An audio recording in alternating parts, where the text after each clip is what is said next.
नमस्कार, सुप्रभात। स्वागत है आप सभी का। मैं हूं आपके साथ अमृता चौरसिया और नजर अब तक की तमाम बड़ी खबरों पर। लॉकडाउन के दूसरे चरण के लिए केंद्र सरकार ने संशोधित दिशा निर्देश जारी कर दिए हैं, जो 15 अप्रैल से लागू हो गए हैं।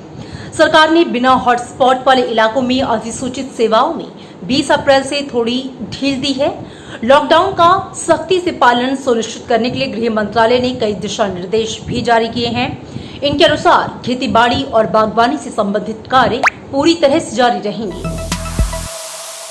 लॉकडाउन के नए नियम के तहत कोरोना वायरस से बेहद कम प्रभावित इलाकों में सरकार 20 अप्रैल से कुछ बंदिशों के साथ औद्योगिक और दूसरी गतिविधियों की इजाजत देगी। कार्यालयों, कारखानों और प्रतिष्ठानों को लॉकडाउन मानदंडों से छूट मिल सकती है। हालांकि यहां पर सामाजिक दूरी बनाए रखने से संबंधित एसओपी का पालन अनिवार्य है। वहीं केंद्र सरकार, उसके स्वायत्त और सहयोगी निकायों के सभी कार्यालय खुले रहेंगे। पुलिस, होमगार्ड, सिविल डिफेंस, अग्निशमन विभाग, आपातकालीन सेवाएं, आपदा प्रबंधन, जेल और नगर निगम सेवाएं बिना किसी बाधा के काम करेंगी।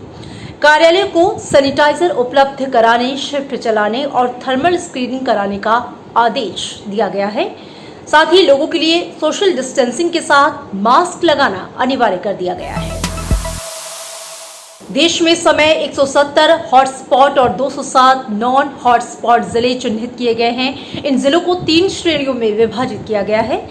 ये हैं हॉटस्पॉट जिले, नॉन हॉटस्पॉट जिले और ग्रीन जोन। स्वास्थ्य मंत्रालय ने बताया कि नॉन हॉटस्पॉट जिलों पर मंत्रालय और डॉक्टरों का पूरा फोकस होगा। इन जिलों में कोविड डेडिकेटेड अस्पताल बनाए गए हैं। वहीं माइल्ड केस के लिए कोविड केयर सेंटर और नाजुक मामलों के लिए कोविड अस्पताल बनाए गए हैं। वहीं जहां संक्रमण का कोई मामला सामने आया नहीं है, उन्हें ग्रीन जोन में रखा गया है।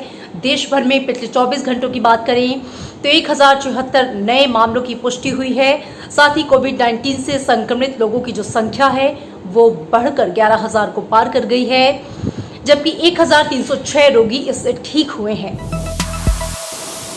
उपराष्ट्रपति एम वेंकैया नायडू ने केंद्र और राज्य सरकारों से लॉकडाउन के दौरान कृषि और किसानों को सर्वोच्च प्राथमिकता देने को कहा है। उपराष्ट्रपति ने अपने आवास पर केंद्रीय कृषि मंत्री नरेंद्र सिंह तोमर से मुलाकात की। उन्होंने किसानों के सामने आ रही समस्याओं पर चर्चा की। उन्होंने एपीएमसी एक्ट में संशोधन का सुझाव दिया, जिससे कृषि उत्पाद बिना मंडी गए सीधे किसानों से खरीदा जा सके। उपराष्ट्रपति ने सरकारों से कहा कि वो कृषि उत्पादों और कृषि उपकरणों के आवागमन को निर्बाध और सुगम बनाएं। केंद्रीय कृषि मंत्री नरेंद्र सिंह तोमर ने अखिल भारतीय कृषि परिवहन कॉल सेंटर लॉन्च किया है। लॉकडाउन के दौरान खराब होने वाले उत्पादों को एक राज्य से दूसरे राज्य में भेजने के लिए इस कॉल सेंटर का इस्तेमाल किया जा सकेगा। इसके नंबर 1800-180-4200 और 14488 पर किसी भी समय कॉल करके मदद मांगी जा सकती है। यूपीएससी ने कहा है कि देश में मौजूदा स्थिति के चलते परीक्षाओं के संदर्भ में फैसला 3 मई 2020 को लॉकडाउन समाप्त होने के बाद लिया जाएगा। परीक्षा, साक्षात्कार और भर्ती की तारीखों में अगर कोई बदलाव होगा तो तुरंत आयोग की आधिकारिक वेबसाइट upsc.gov.in पर जानकारी दी जाएगी। सिविल सेवा 2020 प्रीलिम्स, इंजीनियरिंग सेवा मेंस, जियोलॉजिस्ट सर्विस मेन परीक्षाओं के लिए घोषित तारीखों के बदलाव की जानकारी के लिए छात्र आयोग की वेबसाइट को चेक करें।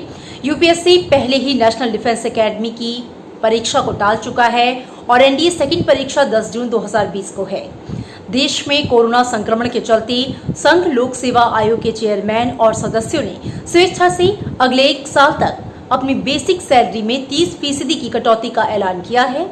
यह 1 अप्रैल 2020 से लागू होगा। इसके अलावा यूपीएससी के सभी अधिकारी और स्टाफ कर्मचारी भी प्रधानमंत्री राहत कोष में 1 दिन की सैलरी देंगे। पूर्वी दिल्ली के यमुना घाट पर भारी संख्या में इकट्ठा हुए प्रवासी मजदूरों के रहने और खाने की व्यवस्था कर दी गई है। मजदूरों को तुरंत शिफ्ट करने का आदेश दिया गया है। दिल्ली के मुख्यमंत्री अरविंद केजरीवाल ने कहा कि मजदूरों के रहने और खाने की कोई दिक्कत नहीं है। किसी को कोई भूखा या बेघर मिले तो दिल्ली सरकार को जरूर बताएं। इस बीच मुंबई पुलिस ने प्रवासी मजदूरों के बांद्रा स्टेशन पर इकट्ठा होने पर 3 लोगों के खिलाफ प्राथमिकी दर्ज की है। एक आरोपी विनय दुबे को 21 अप्रैल तक हिरासत में भेजा गया है। ये लोग एक अफवाह के बाद गैर कानूनी तरीके से इकट्ठा हुए थे। तो ये थी अब तक की तमाम महत्वपूर्ण खबरें। अगले अपडेट्स में आपसे फिर होगी मुलाकात। नमस्कार।